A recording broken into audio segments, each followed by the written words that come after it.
Jake Wilson had always known what he wanted to be. Growing up in the small Californian town of Ventura, he'd watched his father, a decorated firefighter, return home after long shifts smelling of smoke and triumph. To Jake, his father was a hero, not just for the lives he saved, but for the respect he commanded in their community. Jake wanted nothing more than to follow in his father's footsteps. Yet, as he stood in the cold training facility lobby, gripping his acceptance letter, doubt crept in. His excitement was quickly overshadowed by the weight of his own insecurities. Unlike his father, Jake didn't look like the typical firefighter. He was heavier than the others, his broad shoulders and powerful build often misinterpreted as out of shape. Though he passed the entry test with flying colors, whispers had followed him since orientation. Is he even fit enough for this job? Jake brushed it off, determined not to let the judgments distract him. But the murmurs planted seeds of unease. The training facility, a sprawling compound filled with smoke towers, physical obstacle courses, and rescue simulations, was a test of endurance, both physical and mental. Jake marveled at the scale of it all as he joined a group of recruits for their first day. There were quick introductions, nods, and hesitant smiles, but he couldn't shake the feeling that his size was the elephant in the room. One recruit, a wiry guy named Travis, joked, "Well, at least if we need someone to block a door, Jake's got it covered." A few laughs followed. Jake forced a smile but felt the sting. That night, as he lay on the bunk bed in the shared dormitory, Jake stared at the ceiling, his thoughts swirling. The journey ahead was going to be tougher than he'd imagined, not because of the training itself, but because of the unspoken expectation that he wasn't cut out for it. Still, Jake clung to his dream. He had to prove them wrong, not just for himself, but for every person who had ever been told they didn't belong.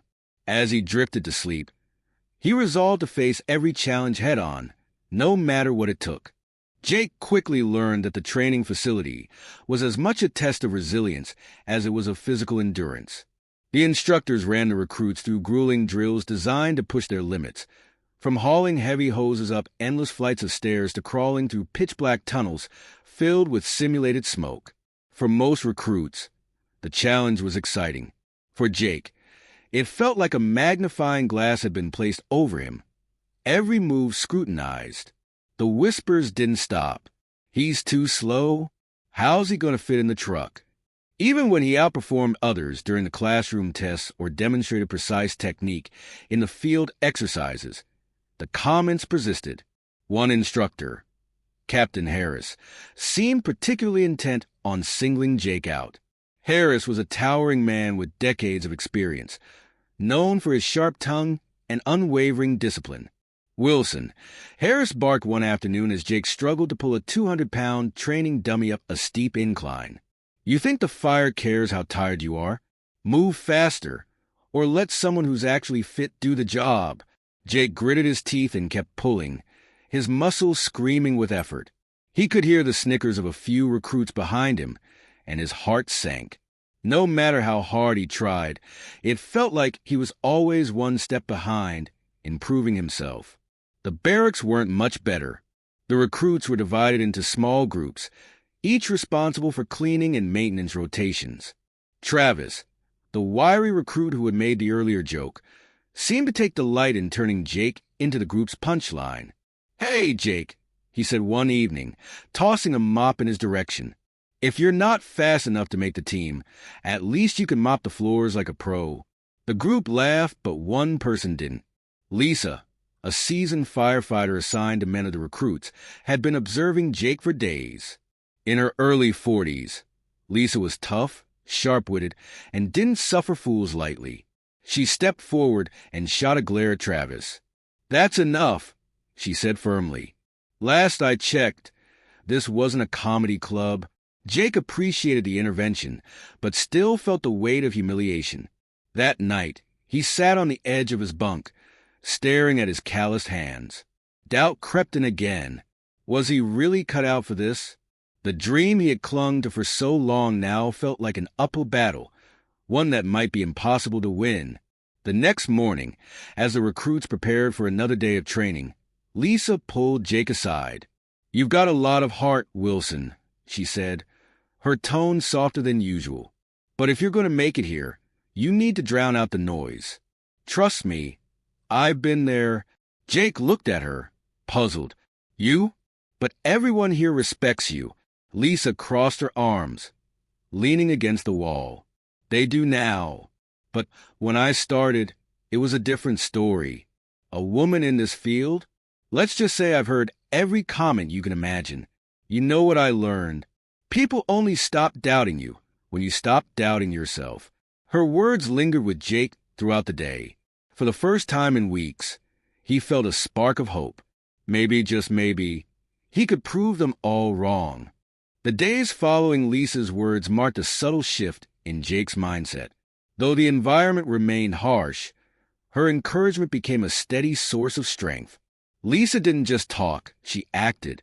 She began pairing with Jake during training drills, correcting his form, offering tips, and even pushing him harder than the instructors did.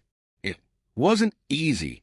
Jake often returned to his bunk with his muscles burning and his pride bruised, but he couldn't deny that he was improving. One late afternoon, during a break between drills, Jake found Lisa sitting on a bench near the training tower, staring at the horizon. He hesitated but decided to approach. "Thanks," he muttered, shifting awkwardly. "For everything. I don't think I'd still be here if it weren't for you." Lisa looked up, her expression unreadable. "Don't thank me yet," she replied. "You've still got a long way to go." Then, after a pause, she added, "But you've got potential, Jake. More than you realize." Jake sat down beside her, feeling the weight of her words. "How did you do it?" he asked quietly. "How did you get through it when everyone doubted you?" Lisa leaned back, her eyes fixed on the fading sunlight. "It wasn't easy," she admitted. "When I started out, I was one of the first women in my unit. Some of the guys thought I was a joke. They'd give me the worst assignments, hoping I'd quit. And for a while, I thought about it. But then I realized something. The only way to prove them wrong was to be better than them. Not just good, better." Jake listened intently, her story resonating deeply. "So you just kept pushing?" "Every single day," Lisa said firmly. "I stopped caring about what they thought and focused on what I could control. My effort, my discipline, my attitude. And eventually, they couldn't ignore me anymore." Her words hit Jake like a bolt of lightning. For weeks, he had let the negativity around him chip away at his confidence. But Lisa's story reminded him that the power to change a situation lay within himself. "I want that," he said, his voice steady. "I want to be better." Lisa smirked.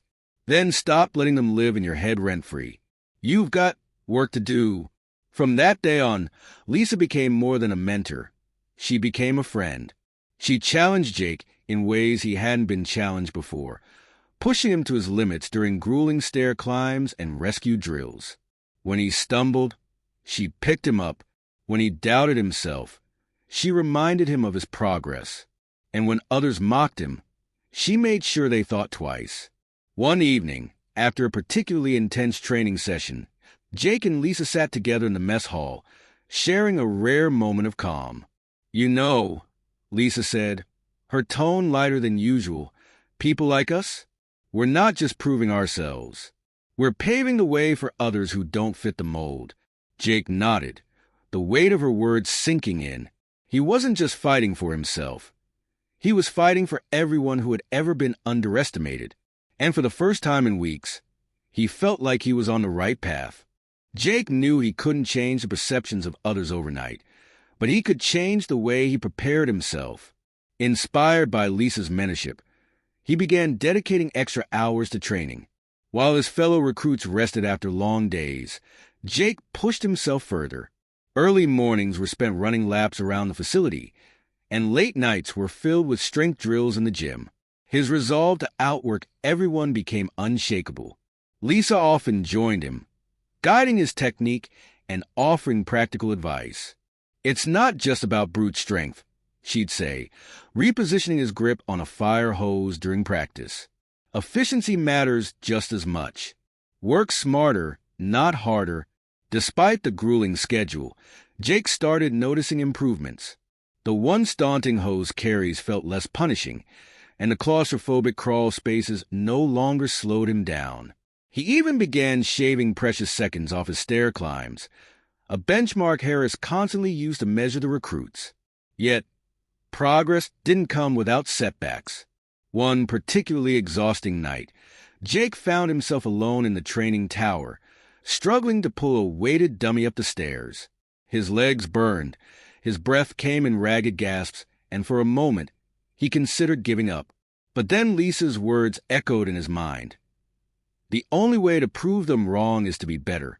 With a growl of determination, Jake summoned the last of his strength and hauled the dummy to the top. The following day, Harris announced a surprise endurance test, a full-scale rescue simulation. The recruits were divided into teams, tasked with navigating a smoke-filled building, retrieving victims, and extinguishing fires, all under a strict time limit. Jake's team groaned when they realized he was part of their group. Travis muttered under his breath, "Great." Dead weight. Ignoring the comment, Jake focused on the task.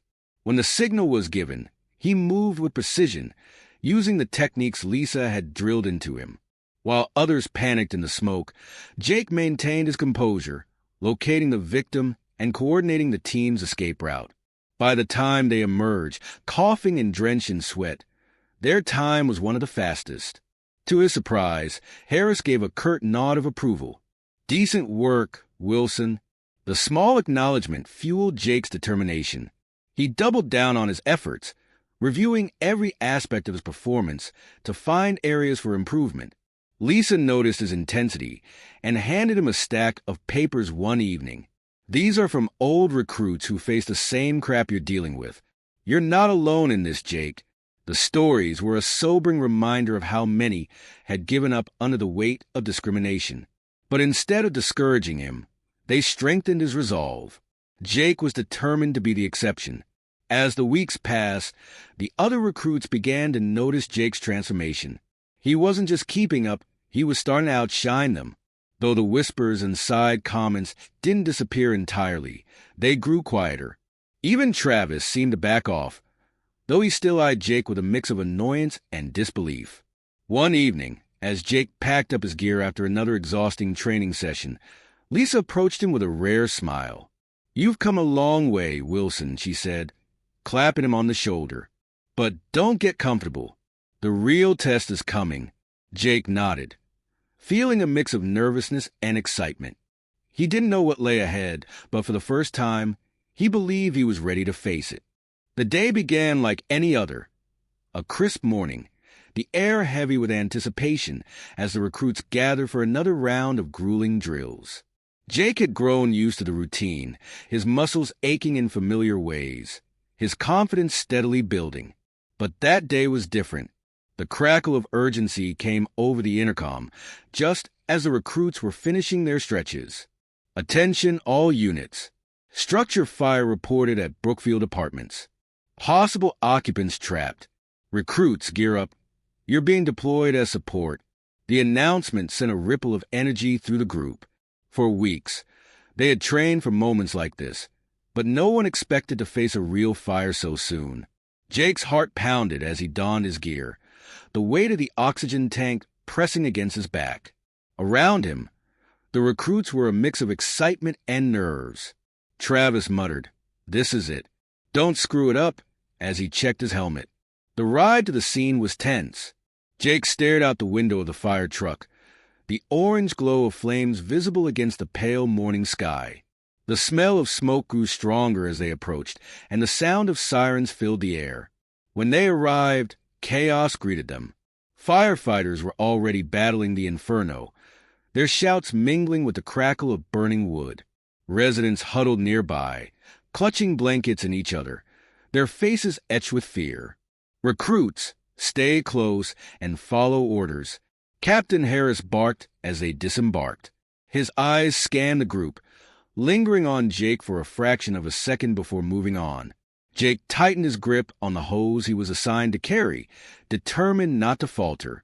The scene was overwhelming. Flames roared from the upper floors of the building, and thick black smoke billowed into the sky. Jake's team was tasked with assisting the evacuation and securing the perimeter, but as they moved into position, a frantic woman ran toward them. "My kids!" she screamed, pointing to the third floor. "They're still inside." Harris barked into his radio, coordinating the search teams, but there was no time to wait. Jake didn't hesitate. "I'll go," he said, his voice steady despite the panic swirling around him. "Wilson, you're not trained for this level of—" Harris started, but Jake was already moving, Lisa at his side. They entered the building together, the heat hitting them like a wall. Jake's mind raced as he followed the faint sound of cries coming from above. Smoke filled the stairwell, reducing visibility to near zero, but his training kicked in. He dropped low, crawling up the steps and calling out, "I'm coming. Keep yelling, so I can find you." The cries grew louder as they reached the third floor. Lisa motioned toward a door, and Jake pushed it open. Inside, 2 young children were huddled in a corner, their faces streaked with tears and soot. The older one, a girl no older than 8, clung to her brother, shielding him with her small frame. "It's okay," Jake said, his voice calm despite the urgency. "We're here to get you out." Lisa quickly assessed the situation, helping the younger boy into Jake's arms while she guided the girl. "We have to move fast," she warned. "This place isn't going to hold much longer." The descent was harrowing. The smoke grew thicker, and the building groaned under the strain of the fire. Jake's legs burned with effort as he carried the boy, but he refused to slow down. They reached the exit just as the ceiling above them collapsed, sending a shower of sparks in their wake. Outside, the crowd erupted in cheers as Jake and Lisa emerged with the children. Paramedics rushed forward to take over, and the mother collapsed into Jake's arms, sobbing her gratitude. He stood there, catching his breath, the reality of what had just happened sinking in. Captain Harris approached, his expression unreadable. "You took a hell of a risk in there," he said gruffly, "but you saved those kids. Good work, Wilson." It wasn't much, but coming from Harris, it felt monumental. Jake nodded, too overwhelmed to speak. Around him, his fellow recruits looked at him with something resembling respect, their previous doubts momentarily silenced. As the fire died down and the team began packing up, Lisa clapped Jake on the shoulder. "Told you you had it in you," she said with a proud smile. Jake glanced back at the charred remains of the building, the weight of the day settling heavily on his shoulders. He had faced the fire and himself and come out stronger. For the first time, he felt like he truly belonged. The aftermath of the Brookfield Apartments fire marked a turning point for Jake. The next morning, as the recruits gathered in the mess hall for breakfast, the usual hum of conversation quieted as he entered. For the first time, there were no smirks or whispered jabs. Instead, the room was filled with nods of acknowledgement and even a few hesitant pats on the back. Travis, who had been Jake's loudest critic, approached with an awkward grin. "Hey, about yesterday, that was solid work," he said, shuffling his feet. Jake was caught off guard, but simply nodded in return, choosing to let the moment pass without holding a grudge. The shift in atmosphere extended to the training grounds as well. Captain Harris, though still his gruff self, seemed to ease off on the constant critiques. During an endurance drill, Harris even shouted, "Wilson, you're leading the pack today. Don't let them catch up." The comment, though veiled in his usual tone, felt like an olive branch. Despite the newfound respect, Jake didn't let up. If anything, he pushed himself harder, determined to prove that the fire wasn't a fluke. Lisa, watching from the sidelines during one of his solo training sessions, grinned. "Look at you, the golden boy of the recruits now." Jake smirked, wiping sweat from his brow. "I wouldn't go that far." Lisa leaned against the fence, her tone growing more serious. "You've earned their respect, Jake. That's not easy in a place like this. But don't stop now. Keep building on it." Her words carried weight, and Jake took them to heart. He began mentoring some of the newer recruits, sharing tips and techniques he had picked up during his own extra training sessions. To his surprise, even Travis started seeking his advice. The administration at the training center also began to take notice. Captain Harris, in a rare gesture, pulled Jake aside one afternoon. "Wilson, I owe you an apology," he said, his voice low but firm. "I was hard on you because I didn't think you had what it takes. I was wrong. You proved me wrong. And I'll make sure the rest of the staff knows it too." The acknowledgement stunned Jake, but it also filled him with pride. For weeks, he had endured ridicule and doubt.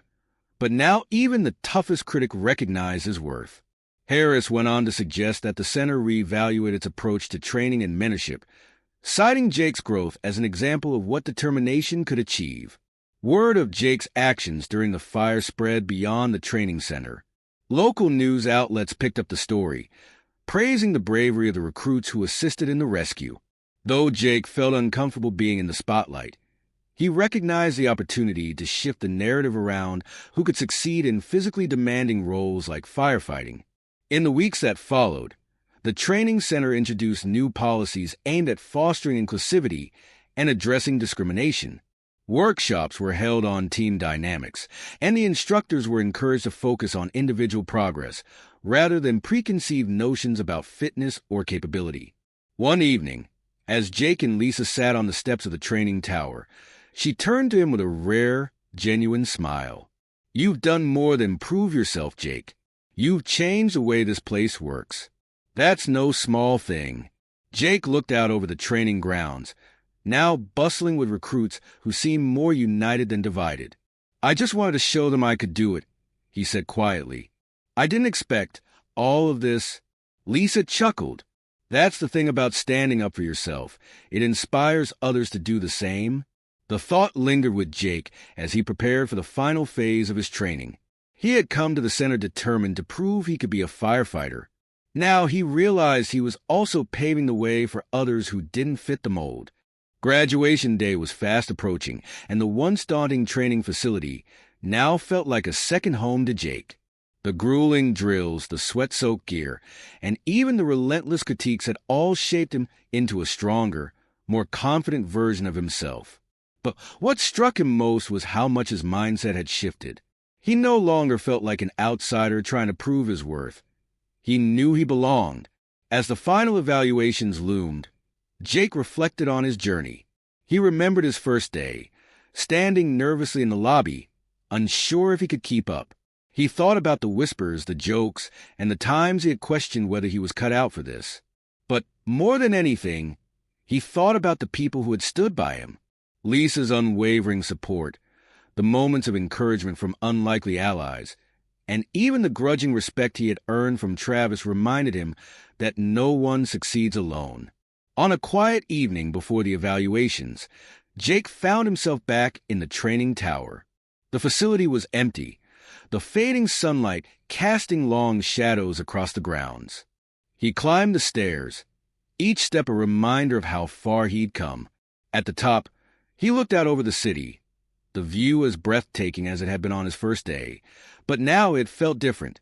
He wasn't staring at an intimidating challenge anymore. He was looking at the future he had fought so hard to claim. Lisa joined him a few minutes later, carrying 2 bottles of water. "Thought I'd find you here," she said, handing him one. "What's on your mind?" Jake shrugged, smiling. "Just everything. It's hard to believe I'm almost done." Lisa leaned against the railing, her expression thoughtful. "You've earned it, Jake. Every bit of it." For a moment, they stood in silence, the cool breeze carrying the faint scent of smoke from a distant fire. Then Lisa spoke again, her tone softer. "You know, when you first got here, I wasn't sure if you'd make it." Jake chuckled. "Gee, thanks for the vote of confidence." "I'm serious," she said, giving him a playful nudge. "But not for the reasons you think. It's not about strength or stamina. It's about heart. And you've got more of that than anyone I've ever trained." Her words hit Jake harder than he expected. He had spent so long trying to prove himself that he hadn't stopped to acknowledge what he had accomplished. For the first time, he allowed himself to feel proud, not just for surviving the training, but for thriving despite everything stacked against him. The final evaluations came and went, a blur of tests and drills that felt like second nature by now. When the results were announced, Jake's name was at the top of the list. The recruits cheered, and even Harris gave him a firm handshake and a rare smile. "You've come a long way, Wilson," he said. "Don't stop now." Graduation day arrived with all the pomp and ceremony one would expect. Families and friends gathered to watch the recruits receive their badges, their hard work finally recognized.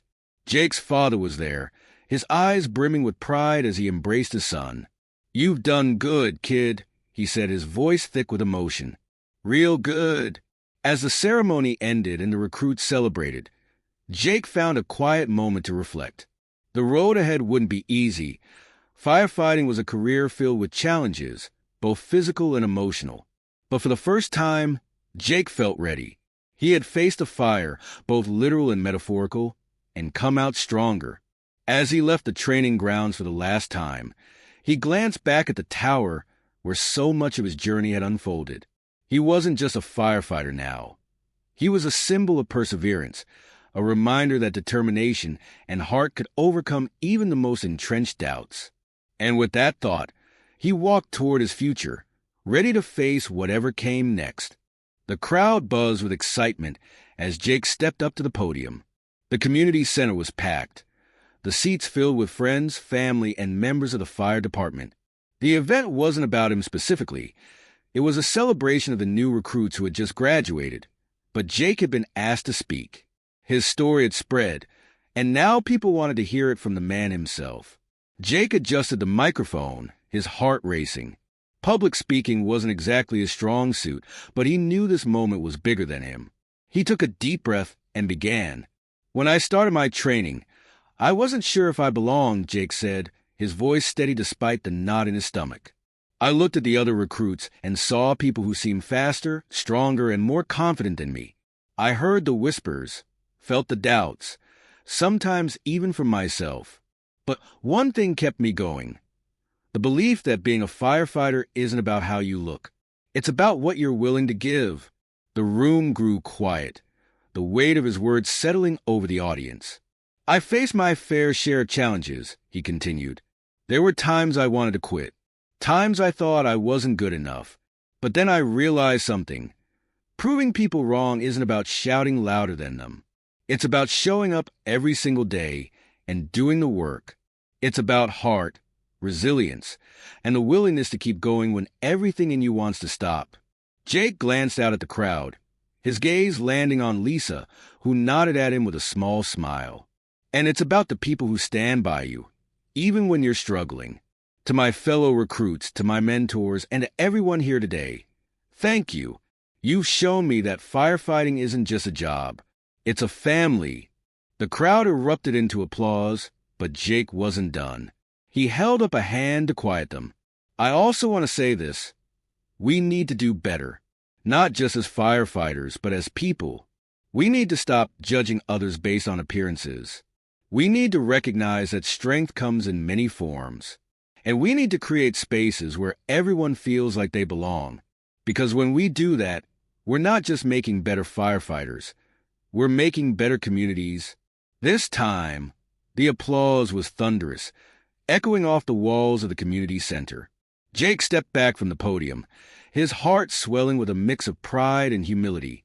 He had never imagined himself in this position, but now he couldn't imagine being anywhere else. As the event concluded, people came up to congratulate him. His father gave him a bear hug, his pride evident in the gleam of his eyes. Lisa clapped him on the back and teased, "Look at you, Mr. Motivational Speaker." "Who knew?" Jake laughed. "Definitely not me." As the evening wore on, Jake found a quiet corner to reflect. The journey that had begun with so much uncertainty had brought him here, to a place of confidence, purpose, and belonging. He knew the road ahead wouldn't always be easy, but for the first time, he welcomed the challenges. They weren't obstacles anymore. They were opportunities to grow. The crowd began to disperse, and Jake walked out into the cool night air. He looked up at the stars, feeling a deep sense of peace. He had faced a fire, and he had emerged stronger. Now, it was time to keep moving forward, ready to fight for what mattered, not just for himself, but for the future of everyone who believed in something bigger. Jake Wilson was no longer the recruit who doubted his place. He was a firefighter, and he was ready for whatever came next.